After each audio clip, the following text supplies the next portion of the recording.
Shalom. Our YouTube channel, A4bin, welcomes you to a new lesson of Hebrew language learning. Hebrew ഭാഷാ പഠനത്തിന്റെ പുതിയ ഒരു അധ്യായത്തിലേക്ക് താങ്കൾക്ക് സ്വാഗതം. യശാവ് ബസത്ത് ഗലിയോൻ ബത്സൽദeit ലോനെൻ. സങ്കീർത്തനങ്ങൾ 91 അധ്യായം 1 വാക്യം വായിക്കുന്നു. അത്യുന്നതന്റെ മറവിൽ വസിക്കുകയും സർവശക്തന്റെ നിഴലിൻ കീഴിൽ പാർക്കുകയും ചെയ്യുന്നവൻ. Book of Psalms, chapter 91, verse 1. He that dwelleth in the secret place of the Most High shall abide under the shadow of the Almighty. വസിക്കുന്ന, ഇരുന്ന, അധിവസിക്കുന്ന ഒരാൾ പ്രസന്റ് പാർട്ടിസിപ്പിൽ തുടർച്ചയായ പ്രവർത്തനത്തെ സൂചിപ്പിക്കുന്നു. One who dwells, sits, inhabits, present participle, implying continuous action. ഈ വാക്ക് കൽ രൂപത്തിലാണ്. ഹീബ്രു വ്യാകരണത്തിൽ ഏറ്റവും അടിസ്ഥാനപരവും പൊതുവായതുമായ ക്രിയയാണ് കൽ. മറ്റ് ക്രിയകളിൽ നിങ്ങൾ കണ്ടെത്തുന്ന കാര്യകാരണങ്ങൾ, തീവ്രത അല്ലെങ്കിൽ റിഫ്ലെക്സിവിറ്റി എന്നിവയുടെ അധിക സൂക്ഷ്മതകളില്ലാതെ ഒരു ക്രിയയുടെ ലളിതവും സജീവവുമായ രൂപത്തെ ഇത് പ്രതിനിധീകരിക്കുന്നു. This word is in kal form. In Hebrew grammar, the kal is the most basic and common verb stem. It represents the simple, active form of a verb, without any added nuances of causation, intensity, or reflexivity that you find in other verb stems. യശാബ് എന്ന എബ്രായ ക്രിയയുടെ പ്രാഥമിക അർത്ഥം ഇരിക്കുക അല്ലെങ്കിൽ വസിക്കുക എന്നാണ്. ഒരു സ്ഥലത്ത് തുടരുക, ഒരു സ്ഥലത്ത് താമസിക്കുക, അല്ലെങ്കിൽ ഒരു ഇരിപ്പിടം എടുക്കുക എന്ന ആശയം ഇത് അറിയിക്കുന്നു. ഈ ക്രിയ പഴയ നിയമത്തിലുടനീളം ശാരീരിക ഇരിപ്പിടത്തെക്കുറിച്ചും ഒരു സ്ഥലത്ത് താമസിക്കുന്നതിനെക്കുറിച്ചോ ഉള്ള കൂടുതൽ അമൂർത്തമായ ആശയത്തെ വിവരിക്കാൻ വ്യാപകമായി ഉപയോഗിക്കുന്നു. The Hebrew verb yashab primarily means to sit or to dwell. It conveys the idea of remaining in a place, inhabiting a location, or taking a seat.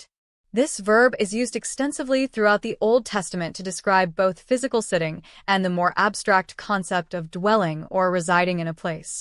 സെദർ എന്ന എബ്രായ പദം പ്രാഥമികമായി മറച്ചുവെക്കുന്ന അല്ലെങ്കിൽ സംരക്ഷണത്തിന്റെ ഒരു സ്ഥലത്തെ സൂചിപ്പിക്കുന്നു. ദൈവത്തിന്റെ സംരക്ഷക സാന്നിധ്യത്തെയോ അവന്റെ സംരക്ഷണത്തിൽ കാണപ്പെടുന്ന സുരക്ഷിതത്വത്തെയോ വിവരിക്കാൻ ഇത് പലപ്പോഴും രൂപകമായി ഉപയോഗിക്കുന്നു. ദൈവം പ്രദാനം ചെയ്യുന്ന സുരക്ഷിതത്വത്തിനും അഭയത്തിനും ഊന്നൽ നൽകിക്കൊണ്ട് ഈ പദത്തിന് ഭൗതികവും ആത്മീയവുമായ അഭയരൂപങ്ങളെ സൂചിപ്പിക്കാൻ കഴിയും. The Hebrew word sether primarily denotes a place of concealment or protection. It is often used metaphorically to describe God's protective presence or the safety found in His care. The term can refer to both physical and spiritual forms of shelter, emphasizing the security and refuge provided by God. ഇവിടെ സെദർ എന്ന വാക്കിന് മുമ്പായി വേ എന്ന preposition ഉണ്ട്.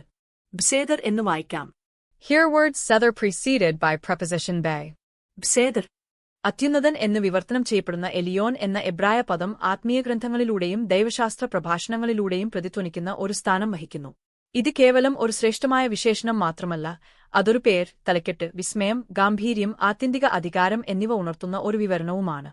The Hebrew word Elyon, often translated as Most High, carries a weight that resonates through religious texts and theological discourse. It's not merely a superlative adjective, it's a name, a title, a descriptor that evokes a sense of awe, majesty, and ultimate authority. ബെത്സൽ എന്ന Hebrew പദത്തിന്റെ വിവർത്തനം നേരിട്ട് നിഴലിൽ അഥവാ മറവിൽ എന്നാണ്. എന്നിരുന്നാലും പല വാക്കുകളെയും പോലെ അതിന്റെ ലാളിത്യവും അർത്ഥത്തിന്റെ സമ്പന്നതയെ നിരാകരിക്കുന്നു. ഇത് നിഴലിന്റെ ഭൗതിക പ്രതിഭാസത്തെ മാത്രമല്ല, സംരക്ഷണത്തെക്കുറിച്ചുള്ള പ്രതിരൂപാത്മകമായ വിശേഷണവും കൂടിയാണ്. The Hebrew word ബെത്സൽ translates most directly to in a shadow.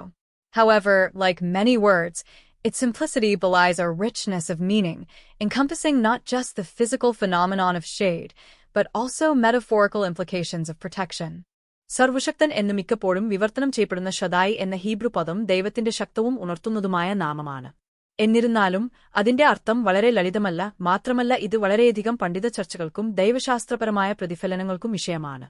ഷദായിയെ ചുറ്റിപ്പറ്റിയുള്ള വിവിധ വ്യാഖ്യാനങ്ങളും സന്ദർഭങ്ങളും പര്യവേക്ഷണം ചെയ്യുന്നത് ദൈവിക ശക്തിയെക്കുറിച്ചുള്ള സങ്കീർണവും ബഹുമുഖവുമായ ധാരണ വെളിപ്പെടുത്തുന്നു. അത് സർവശക്തനെ മാത്രമല്ല, പരിപോഷിപ്പിക്കലും സംരക്ഷണവും ഒരു പരിധിവരെ ദൈവിക നിയന്ത്രണവും ഉൾക്കൊള്ളുന്നു. The Hebrew word Shaddai, most often translated as Almighty, is a powerful and evocative name for God. However, its meaning is far from simple and has been the subject of much scholarly debate and theological reflection. Exploring the various interpretations and contexts surrounding Shaddai reveals a complex and multifaceted understanding of divine power, encompassing not only omnipotence, but also nurturing, protection, and even a degree of divine restraint. ഈ വാചകം shall abide ലളിതമായി തോന്നുമെങ്കിലും അഗാധമായ സുരക്ഷിതത്വബോധവും നിലനിൽക്കുന്ന സാന്നിധ്യവും പ്രതിധ്വനിക്കുന്നു, പ്രത്യേകിച്ചും അതിന്റെ എബ്രായ ഉദ്ഭവമായ ഇത്ലോനൻ പരിഗണിക്കുമ്പോൾ. പ്രാഥമികമായി സങ്കീർത്തനം 91:1 കാണപ്പെടുന്ന ഈ വാക്ക് കേവലം ശാരീരികമായ വാസസ്ഥലത്തെക്കുറിച്ചല്ല, മറിച്ച് ഒരു സംരക്ഷിത വലയത്തിനുള്ളിൽ താമസിക്കുന്നതിന്റെയും പാർപ്പിടത്തിന്റെയും അഭയം കണ്ടെത്തുന്നതിന്റെയും ആഴമേറിയതും ഗഹനമേറിയതുമായ ഒരു പ്രവൃത്തിയെക്കുറിച്ചാണ് സംസാരിക്കുന്നത്. The phrase shall abide, while seemingly simple, resonates with a profound sense of security and enduring presence, particularly when considered through the lens of its Hebrew origin, yitlanen. This word, primarily found in Psalm 91 verse 1, speaks not just of physical dwelling, but of a deeper, more profound act of residing, lodging, and finding refuge within a protective embrace. Thank you for watching our video. Please like, share, and subscribe to our YouTube channel. Please don't forget to comment below. We are using simple techniques throughout our videos to learn languages effectively. So please watch our videos regularly to learn the language faster. Have a great time.